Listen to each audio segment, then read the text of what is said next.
Having taught cricket to youngsters for over 25 years in a school situation, I found one of the major problems is learning or getting them to learn how to bat. And the big obstacles you've got learning to bat are that, first of all, the youngsters, they can't bowl enough balls in the right areas to get the batsman to practice the certain shots.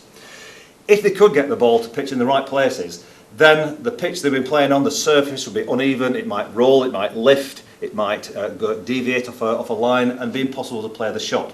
So what I did, I decided that something was needed to teach youngsters to bat, and I've called it the Cricket Coaching Mat. And this is the mat you can see in front of you. And if I just come off screen there and look at the key features of it, you'll see that basically it's just the right amount of space the batsman needs to learn to bat on. You've got a crease where the batsman stands, you've got the wickets behind him there, you've got a series of footprints, 3 in this case, although there are 5 altogether, that you stand on before you play the shot. And then you've got a footprint that you put your feet on when you play the shot, because one of the things that all the coaches in cricket do say is use your feet. And to a lot of youngsters, using your feet, it doesn't mean anything. But by having some footprints, it means that you can put your feet exactly where the footprints are, and you are then effectively using your feet correctly. So those are the features you see there. Now, the other thing that we haven't just talked about there are the holes in it. I've just lifted the mat up there. You'll see a series of holes drilled all over the mat. There's 39 of these holes, and they're not drilled anywhere. They're drilled in certain cricket positions. And if you looked in carefully, you'll see that there's a line of holes I'm pointing to now, going right the way down here, which are in line with middle stump. There's 2 more other lines of holes just there and just there, which if you follow them down, are just outside off stump, just outside leg stump. Then there's another line of holes wide of off stump, leg stump, and then there's another series of holes well wide of off stump and well wide of leg stump. So basically, there are 7 lines of approach. So when the batsman is batting, we can say to him, the bowler is bowling on this line, that line, just outside of stump, wide of off stump, bowling on your legs, and you can condition the batsman to play the shots in those areas. When we talk in cricket, we talk about line and length is the height of the ball when the batsman plays the shot.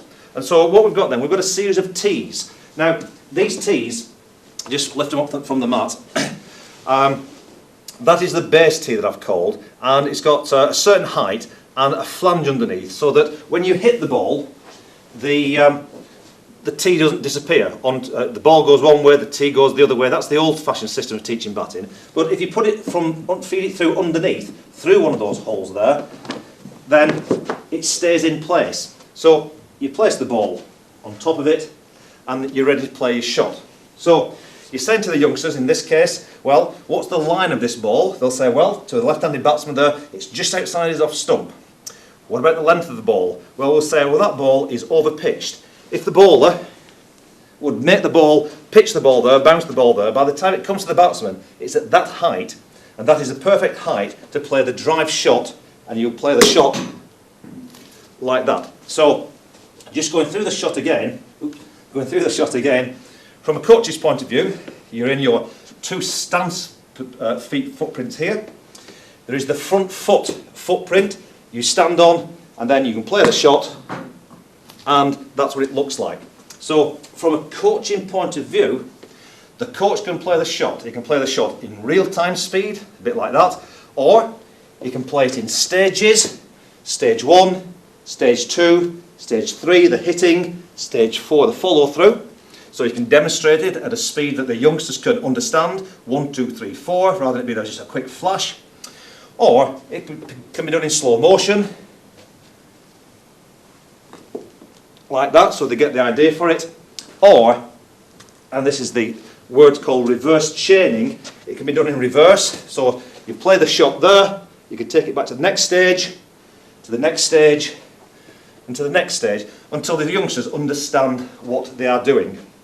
From a youngster's point of view, it means they can play 100 shots in just 10 minutes by putting the ball there, playing the shot, putting the ball there, playing the shot, and putting the ball there, and playing the shot, and so on. All the time the coach can see what's happening and can correct any faults and give further coaching advice if need be.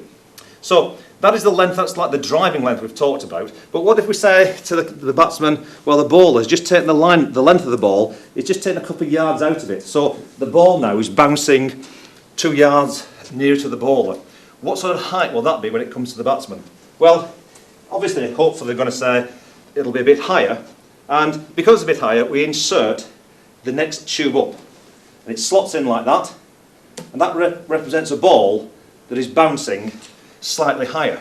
Now then, if the batsman was to play the same drive shot to that one, the ball will go up in there and they'll be caught. So he's saying to them, this is a different shot. When the ball pitch is there, it's a different shot. This is, you play the forward defensive shot, where again, in real time, you come forwards and you play the shot. That's all the shot is. It's not particularly exciting, but it's a shot you've got to practice.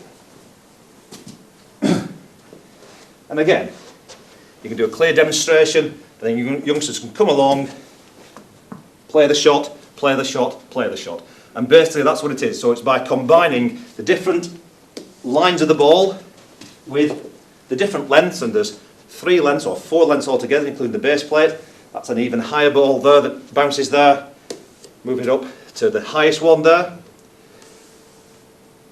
So you're playing a whole range of shots, 39 holes, 4 different heights. Mathematically, I think that's 154 different combinations, and you can repeat the shot time and time again, and the results have been phenomenal so far.